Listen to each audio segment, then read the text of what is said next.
This is episode 325 of the Rio Grande Foundation's Tipping Point, New Mexico.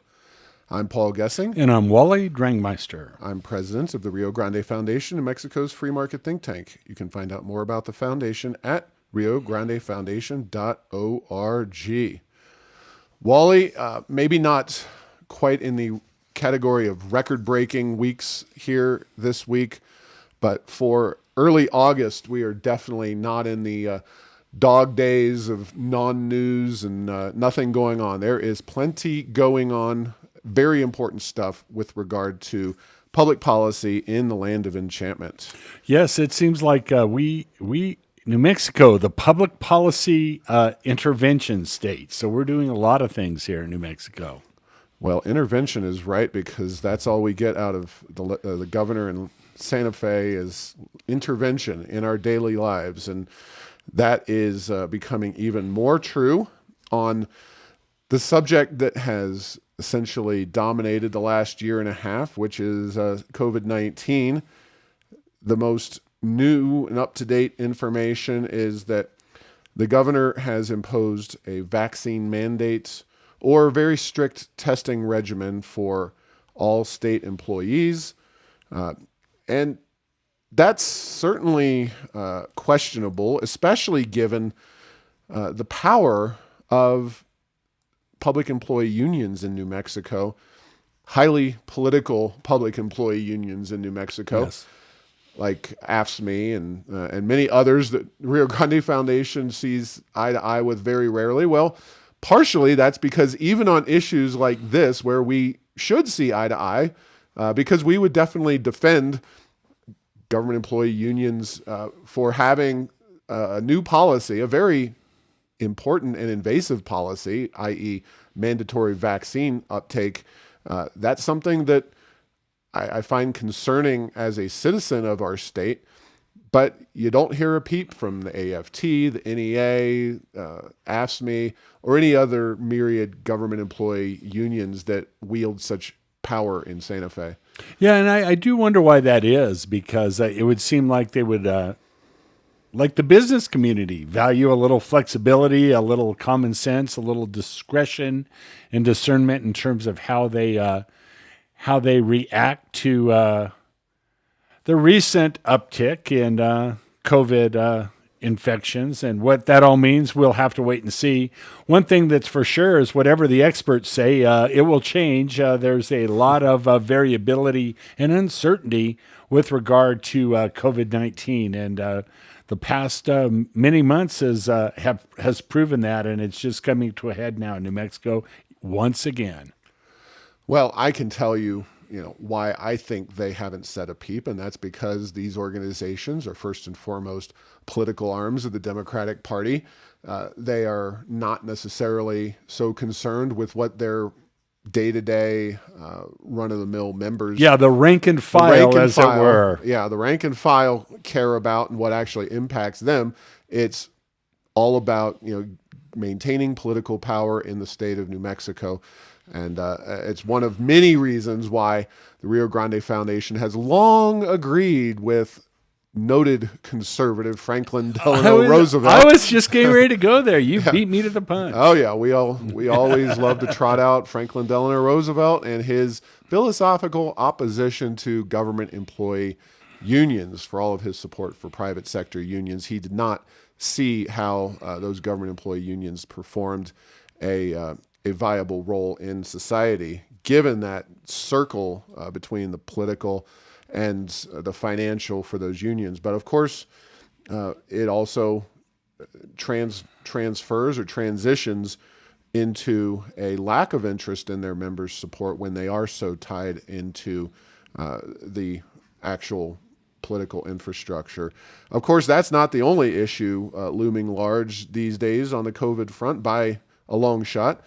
The governor and numerous Democrat legislators in New Mexico on August 6th, and by legislators, I use that term broadly, including Senator Heinrich, Ben Ray Lujan, Representatives Leger Fernandez, as well as Melanie Stansbury and numerous legislators in the New Mexico State House, etc., all sent a letter essentially strongly encouraging private businesses to mandate that their employees get vaccinated. Now, there's a lot of problems that one can have with this kind of policy recommendation without necessarily being a not anti-vaxxer or something like that.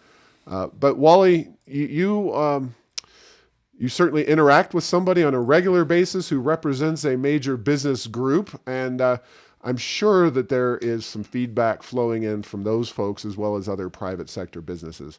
Well, one of the things, Paul, is that a lot of the business organizations are pleased that this wasn't a one size fits all. I mean, as I don't know, unpalatable as it may be to be asked to be the policeman with regard to your employees and, more importantly, your customers, it's better than it being a mandate that you have to go to court. And in New Mexico, you usually don't overturn rules of the governor. So maybe there is some discretion. Well, just to jump in there, I don't think the governor, I mean, you'd probably have to go to court on it. I'm not confident that even the governor, for all of her many accumulated powers under COVID-19, could personally take that upon herself. I would expect that she might need some legislative authority there, but who knows? Well, that's one of those where, given the track record of the New Mexico Supreme Court, we have yet to see that, breakthrough case. And would this be the one? I'm not sure if it would or not. And the other thing is that, it's interesting.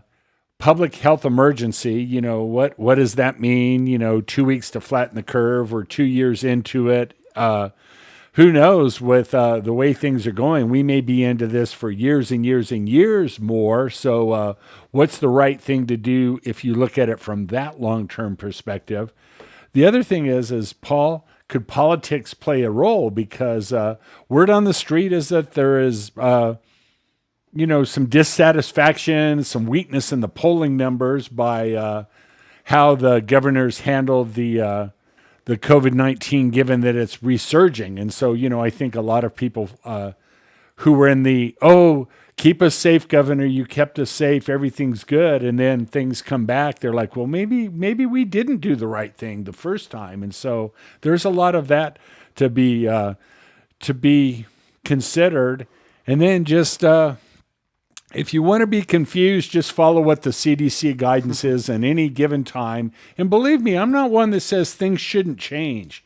But what is interesting is there's never this is our latest and best science on this. It's always, this is the definitive, absolutely, you do this and this will, you will be led to the land of milk and honey, and then things change and we find out that, maybe things aren't as they were promised. And so there's a lot going on. And, in this time of the internet, you can read what's going on in other countries that are maybe a few months ahead of the United States and the state of New Mexico. And, I've been reading reports out of Israel for a couple of reasons. They're widely available and they provide a lot of data. They don't kind of hide it as much as it seems like we are doing in New Mexico and the United States. And there's some scary stuff coming out of there. How effective really will the vaccine be against the Delta variant? And so there's a lot of indication that even though it may not prevent the spread as much, it may be better in hospitalization, but there's enough to give you pause with what's going on in Israel, if that's a model for what could happen in the United States. And who knows? We may have another variant that takes over the Delta variant before that takes hold fully in New Mexico, and we'll have a whole nother set of challenges. But it's very, what shall we say? It's very disturbing. It's very disconcerting. It's unsettling to say the least. Yeah, no doubt about it. And I think the next step, of course, if they were to do that, and this will be interesting because with the governor's policy regarding employees being vaccinated, how robust are those databases, those vaccine cards? We've all gotten them if we are vaccinated. Not exactly the peak of kind of let's put it reliability. this way. It's not, Paul, this is not the $100 bill with, Right. all of these Holograms. and things designed to prevent counterfeiting. It is a very simple card. And I'm not going to show mine, but I'm just looking at it. I would think that it's probably not too hard to get a hold of one and just go and Xerox them by the score. But, I don't think you need to be much of a graphic designer to just start from scratch and create all of this. And lo and behold, I'm reading more and more reports that that's exactly what's happening in places that are requiring that, both in the U.S. and elsewhere. And I'm not as up to speed on what the vaccination cards look like in other countries. But yes, something like this is rife with opportunity for counterfeiting, and it looks like that's exactly what's happening right now. Yeah, and well, we'll see. There's always more to report every single week with COVID-19 and the governor's policies.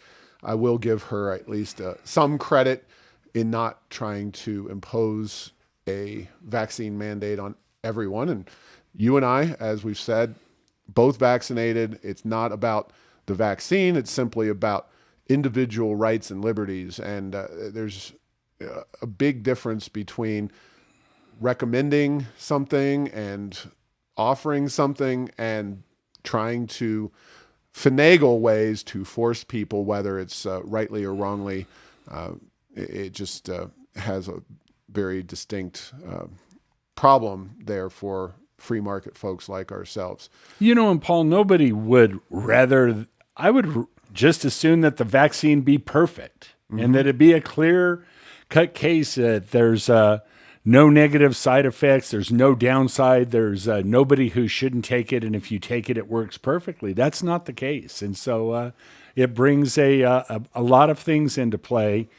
And given the environment, as to repeat a point that I do think is a key one, the United States' transparency on their data and New Mexico's transparency in their data, in my mind, has been lacking. And they use science and data a lot, but they don't disclose what the underlying data is. And, heaven forbid, saying we're not sure might be a good answer sometimes, but that's, I understand that's not usually the politically popular answer on things like this. So now, the data I'm about to cite come from Worldometers or Worldometers. I don't know how they pronounce their name, but this is from their COVID tracking website. And I think the most appropriate way to do this in terms of daily deaths in the United States is on a 7-day moving average. And so I looked at the data. This is as of August the 8th for the entire country, United States.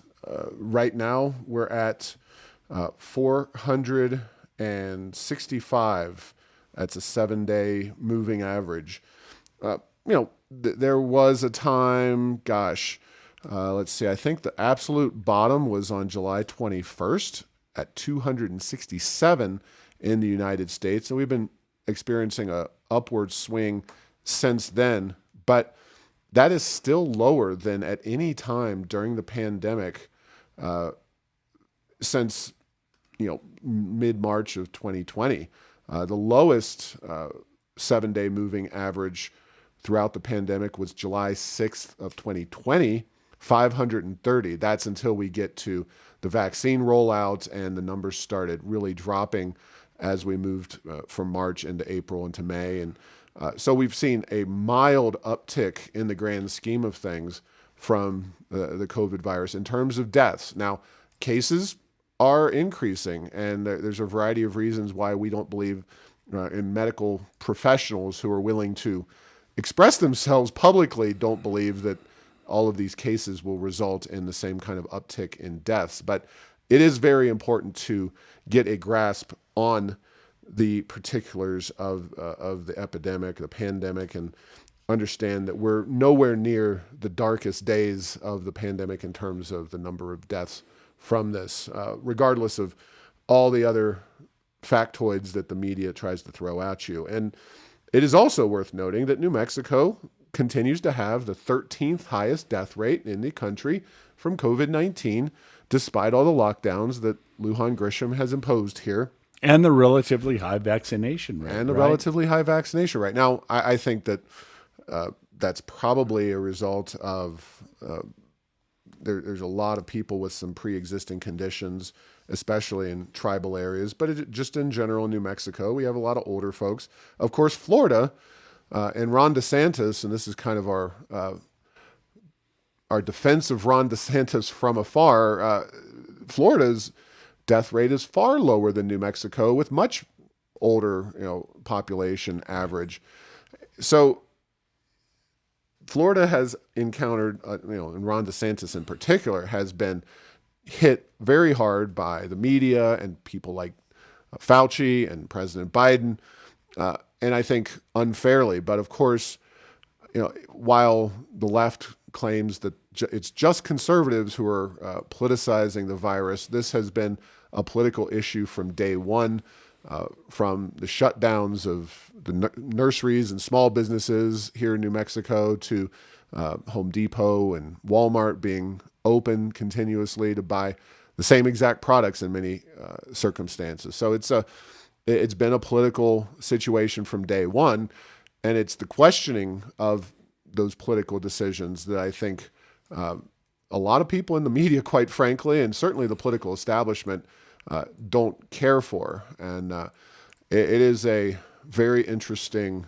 dynamic here where, the media is supposed to be such a critical watchdog, the third estate, or the fourth estate, I forget which. You're putting me to sleep, Paul. It's like, you're telling me a bedtime story. I know, but it just kills me. It does kill me. It kills me too. And Paul, here's the thing about, if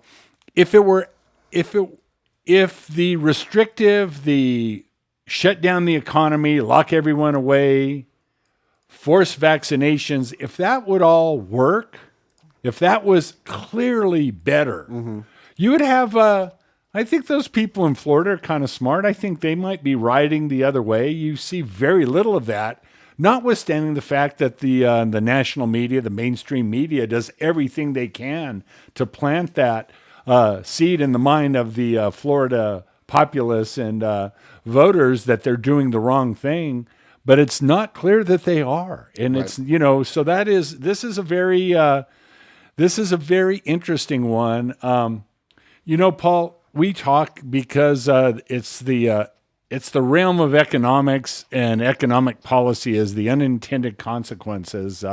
There's a lot of them in this, just like there are other things, and it's still not clear to me that the more restrictive approach on balance is any better in any way, any better for cases, any better for reduction of deaths, any better for all the other collateral damage that we've started to see more in New Mexico: unemployment, higher drug use, people driving like maniacs on the freeway, taking drugs. There's just a lot of things that go on with this, and it's just not clear that the shutdown mentality is the way to go through this next Delta variant and whatever comes after that. I hear there's a Lambda variant after that. So. Yeah, and on that note, masking, and of course I want to talk again briefly about masks in schools, but one of the better clips I've seen recently relating to COVID was from Dr. Michael Osterholm. He was one of the Biden administration's top COVID advisors, and he said that, this is a direct quote, "We know today that many of the face cloth coverings that people wear are not very effective in reducing any of the virus movement in or out." He was the director of the Center for Infectious Disease Research and Policy at University of Minnesota. "We need to talk about better masking," he continued. "We need to talk about N95 respirators, which would do a lot for both people who are not yet vaccinated or not previously infected." Now, I'm not prepared to go the direction, and I suspect that even Michelle Lujan Grisham is not inclined towards mandating N95 style masks. And of course, those need to be properly fitted. I understand that they need to be kind of taken out of usage and thrown away after a very short period of time in order to maintain effectiveness. But this guy's essentially saying that a year and a half of COVID policy coming from numerous states, mostly blue, but certainly some red states, has just been a bunch of BS. And, even we talked early on about not being opposed to masks, but we were a little dubious as to their potential effectiveness. And outdoors, I was from the very beginning very, what shall we say? I did not think that was a good idea. Yeah, but this guy, Michael Osterholm, again, you can find the interview online. He is basically saying that if you're not wearing an N95 mask, you might as well not wear a mask at all, which now at this point, or, essentially after a year of this COVID situation, I would have definitely agree with him. And I do agree with him, but I don't think it's realistic to force everybody to use N95 masks. And that's assuming that there's even a supply big enough to service the entire American population, even just the unvaccinated population. It's just, I think it shows what we've been doing in the masking department has largely been futile and bogus. Yeah, and you had, I think you hit some key points. And N95 masks, properly fitted and properly worn and regularly replaced, probably might do a little good. Mm-hmm. But again, it's Paul. This is a world of trade-offs, and we've already seen, even with the masks that are in place, a lot of people having rashes. They have higher levels of carbon dioxide. If you're a COPD patient, you certainly probably don't want to be increasing your carbon dioxide and reducing your already scarce oxygen that you're getting. So yeah, there are a lot of things to be considered. And then, Paul, would the people who excuse me, would the people who aren't getting the vaccine, would they want to wear a mask? Would they be the ones that would be most likely to wear? I don't think so, but I could be wrong about that. Yeah. And I'll tell you what group of people will not deploy an N95 mask correctly, because they also won't deploy a cloth mask correctly, whatever that means. First graders. Yes. My kindergarten age daughter at her school, or, you could take it up to the fourth grade. I have another daughter's in fourth grade, and heck, I'll say that sixth graders, high schoolers, probably college students, and heck, almost the entire population. Yeah, I was going to say probably fully functioning, high-capacity adults have a hard time having 100% mask compliance in any way, shape, or form. Yeah, and of course, that is one of the battles unfolding across New Mexico, the most intense public policy debates over masking kids in schools. As mentioned previously, we were protesting along with folks in something like 20 plus other cities across New Mexico a little over a week ago. Now you have a few school districts, Floyd and Cloudcroft, certainly not the biggest school districts in the state of New Mexico, but that's not a surprise, is those districts have said that they are not going to go along with the Lujan Grisham administration's mask mandate for children.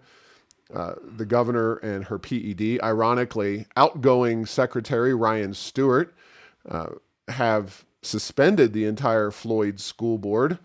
And I don't know how that situation is going to work out. Do I know if other districts are going to also stick their necks out? I don't know that answer either.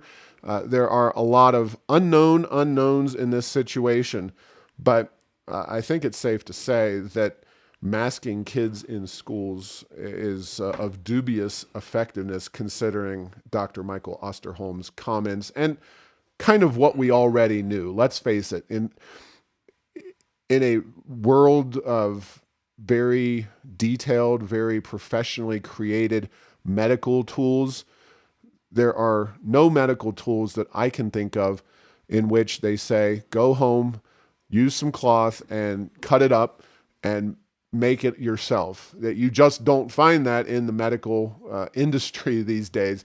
So suddenly people going home and, mom or grandma or whoever's got the sewing skills, that they're going to create a medically effective mask out of whatever household material they've got laying around or whatever they can pick up at the fabric store, that's going to protect us and especially our children is pretty questionable. So what do you think about Floyd and Cloudcroft? Yeah. And so their school board has been suspended. There's certainly a lot of precedent for suspending school boards in New Mexico, but it's usually when they're playing fast and loose with the money.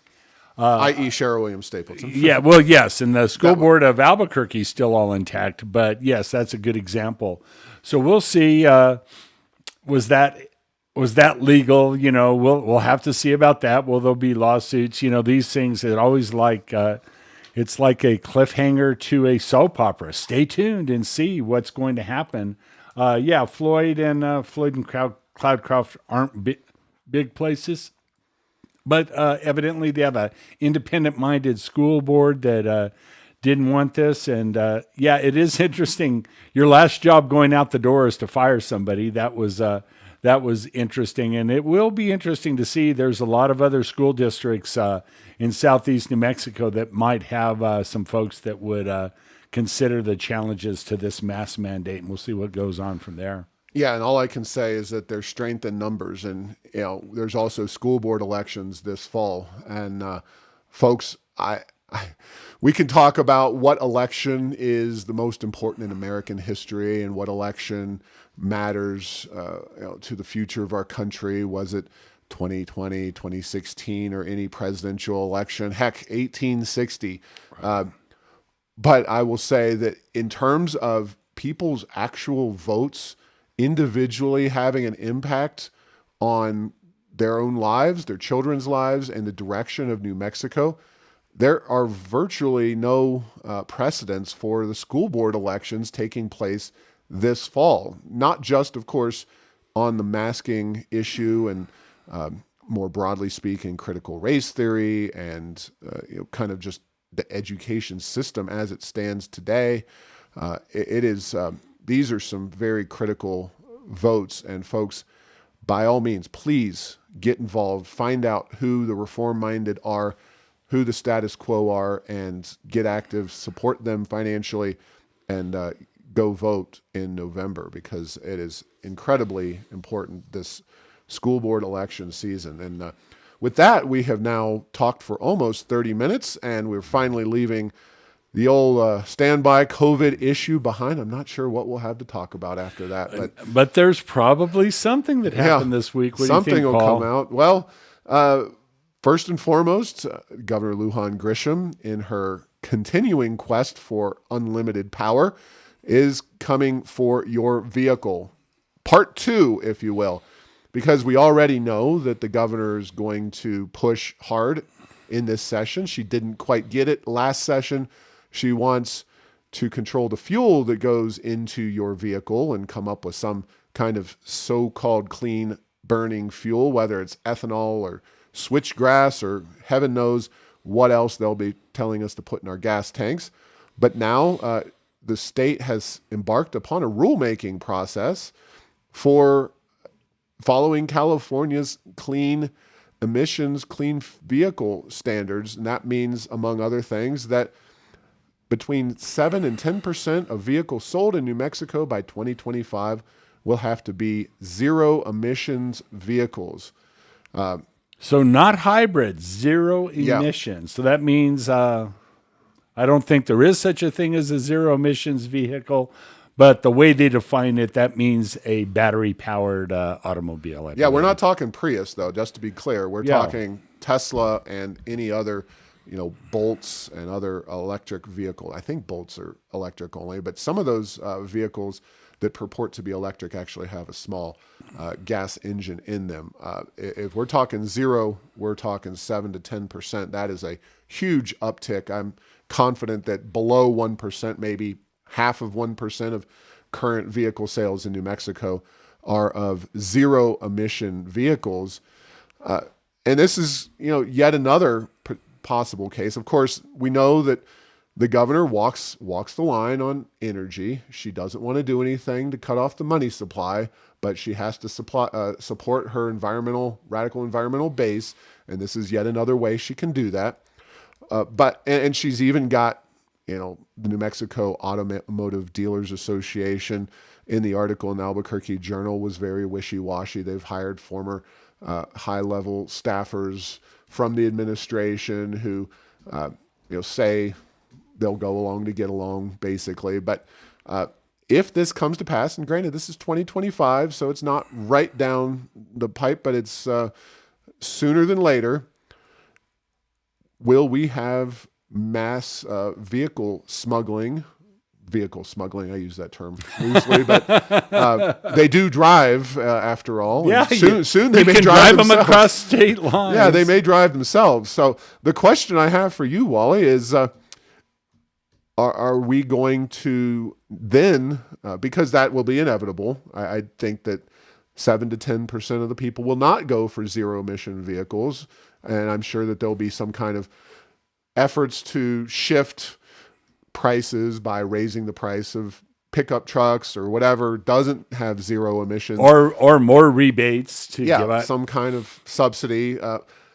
Let's just say that they can't quite get to 7 to 10%. I suspect that we'll be seeing an influx of vehicles from other states, including, of course, Texas, which is not likely to go along with such a harebrained scheme. And then we get into the registration issue, and are they going to fight, the state going to somehow limit or prohibit you from registering your car purchased out of state, and where does it end, Wally? I guess is the question.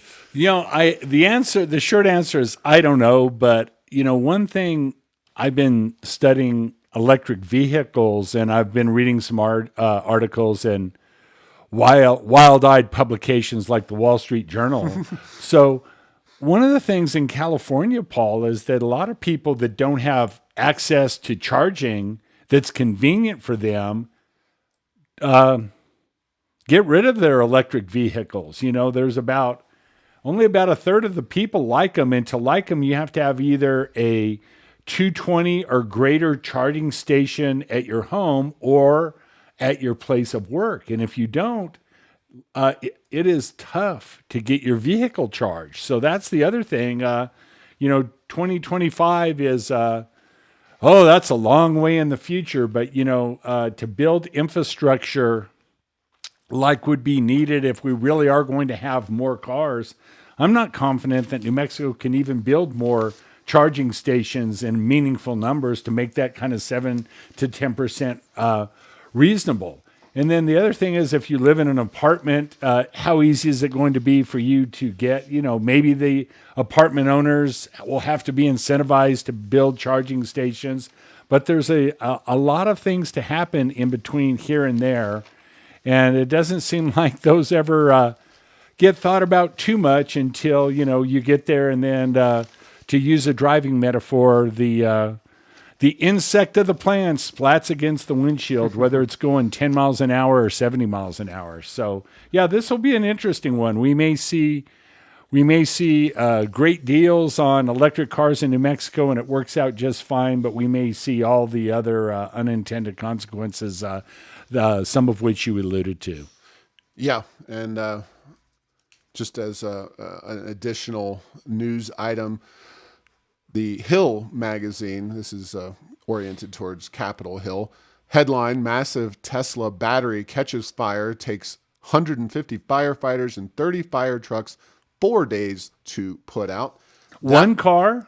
No, this was a Tesla battery pack over in Australia. Yeah, it's their grid. Yeah, it's their big grid pack. Okay, very good. So I'm sure that was a green experience with all the smoke flying off into the atmosphere. But, and this is, if we're talking global warming, climate change, this is a global problem. But I would also point you to the Albuquerque Journal. I think it was within the last week or so. Electric vehicle fire concerns mount. And without going through the entire article, it says automakers warn owners not to charge cars overnight in the garage, because if you charge your electric vehicle overnight in the garage when it's kind of out of sight, out of mind, and it catches on fire. Could catch on fire, which, that's kind of the model, I would suspect, for the electrical grid. When people are all in bed asleep, their electricity consumption goes way down. It's the opportunity, if you're going to go electrifying away, as Senator Heinrich would like, the time to get those vehicles charged is really in the evening when the electricity is available. But if it has to be outside of your garage, and isn't it interesting? I'm not sure how easy it is to steal an electric vehicle, but you are from Albuquerque and it shows. But man, if I had just bought a $60,000 Tesla, I'm not sure I would want to have that thing parked in my front driveway if I could have put it in my garage. So yeah, these are all good questions, as they say, Paul.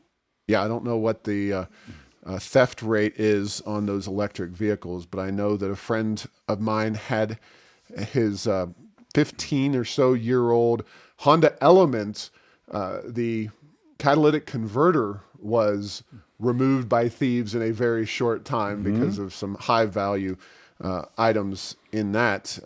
Obviously, electric vehicles don't have catalytic converters, but boy, I'm sure they've got a lot of other very valuable parts. And maybe you don't steal the car, but can you steal the batteries? So there are a lot of things to be taken into account. Yeah, and that's that thing too, Paul. So the higher, if you have 220 instead of 110, charging's a lot better. If you have 480 instead of 220, it works a lot better. But those higher voltage electric circuits come at a very high price and a lot more danger as well. So these are going to be challenges, but we'll have to see. And New Mexico, I think an electric car makes a lot of sense for families that own 2 and 3 cars for a second or third car. Boy, it's tough in New Mexico. Maybe if that's your only vehicle, I'm not sure how many people are going to want one of those in the not too distant future, given the charging situation and the vast distances in between. Yeah. Now, on to the United Stadium. And again, the Albuquerque Journal covering this story had a very good article. Unlike a lot of issues and sometimes public comments, I'm not saying they're manipulated, but interest groups like conservative groups, the Rio Grande Foundation, or more often than not, liberal groups, environmentalist organizations, or some others, are able to boost up the number of comments on a particular issue. Well, Paul, I've been involved in events like in Farmington where there were, carloads and busloads of people from Albuquerque that would drive there. Right, so yeah, right. so to your point is there are certain groups that are better at getting out the faces, and they usually have T-shirts with cute slogans on them and very motivated. Yeah. Do you think that happened the other day? No. That was my take as well. The Albuquerque Journal reports reckless, egregious public commenters overwhelmingly blast city stadium idea. This is from Jessica Dyer. It looks like it was in Saturday, August the 7th paper. The 143 pages of written public comment submitted prior to Monday's city council meeting pertain mostly to the multi-use stadium proposed for the New Mexico United. Critics outnumbered supporters about 13-1, calling the idea reckless, thoughtless, and egregious, raising concerns that a publicly funded downtown stadium would displace lower-income residents while enriching a select few people. One detractor called the project a handout for private industry that adds no value to lives of everyday people who make up the community. Now, you could say that about the film subsidy, right? Too. Well, this is a classic example of a potential left-right type of agreement. This, a stadium built for one very rich owner of the team and their relatively well-off fan base, is the classic case of regressive policy. Rio Grande Foundation is opposed. We've written a post encouraging political leaders, a couple of posts, I should say, over at Heirs of Enchantment, giving them talking points and explaining why specifically they should oppose this policy project, and do so in ways that don't just, we principally in the Rio Grande Foundation oppose public financing of stadiums. On principle, that is our position. Mm-hmm. That doesn't fly very far when you are talking about an actual issue debate like this one. So we have a number of other approaches to use, including downtown, including what's the United got at stake, those kinds of things. But I think it is fascinating. People who write comments in to the city, to their website, are high-level thinkers. They're people who are not just average citizens, average voters. They are people who are engaged with the issues. And it's an illustration that when you have those kinds of people acting just on their own values and beliefs, that if this issue were really to be thought out, they would not go along with it, the city council and the electorate.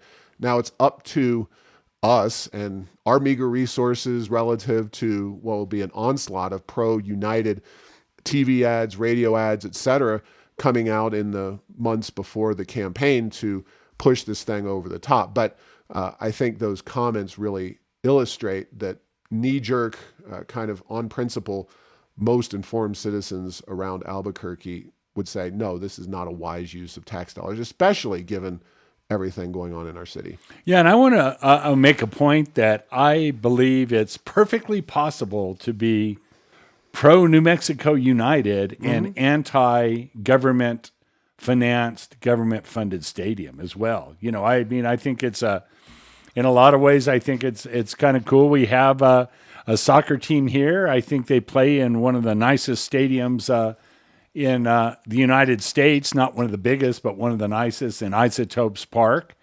And yeah, is this the time for it? Your point is the principal position of the foundation is never is the time for it. Mm-hmm. But boy, I have a feeling, especially now, is not the time for it. Right, exactly. And we put those reasons at heirsofenchantment.com. For your review, and I encourage folks to share them with their friends and family and look for more. We're working on an op-ed in the Albuquerque Journal, and we're talking about this in multiple different formats and forums. And speaking of other major issues, a bit of a milestone for Mayor Keller and the city of Albuquerque, as 81 homicides, that ties the record for the city of Albuquerque as of March 9th. That is a incredible, speedy rise to that number of deaths and killings here in the city of Albuquerque. There will be all kinds of blame passed for it from especially the mayor and his political supporters. But the reality is that he has called off the dogs. He's not having the Albuquerque Police Department do what's necessary to clean up the streets, enforcing small rules, especially the homeless just living, including at their own peril in arroyos and whatnot. Yeah. So, and those arroyo deaths are not, to be fair, not in the murder, but there's a lot of pain and suffering because of that policy. Absolutely. Those homeless policies, other than the murder rate. Yeah, and it's just a very unfortunate milestone, and it shows what the city should be thinking of, should be doing, as we still have 4.5 months to go in the year 2021. What is Mayor Keller's plan to actually address the situation? And I haven't seen anything. A lot of talk, but not a lot of action. Not any specifics so far as I've seen. Now, we, Rio Grande Foundation, recently lost a court case in the 10th Circuit Court of Appeals on the issue of standing in an issue relating to our Santa Fe soda tax efforts and a case that was brought against us by the Ethics Commission in Santa Fe relating to donor privacy. It's basically a pretty long and involved story, except for the 10th Circuit Court of Appeals. If you've listened to this podcast, you'll know about the soda tax and some of the issues that arose out of that. Standing is I don't want to say arcane, but it is a legal principle that you have to directly be impacted by a case and its decision. If the court is to decide or take up that case, they rejected, the 10th Circuit did, our petition for that case, and it's rather phenomenal to me. We had Timothy Sandifer on this week's podcast to discuss his take on the situation, and we are planning to appeal for rehearing initially, and we're even planning to go all the way to the Supreme Court. And the Supreme Court has judiciously avoided ruling, as Tim says on the podcast, on issues of ballot measures and donor privacy.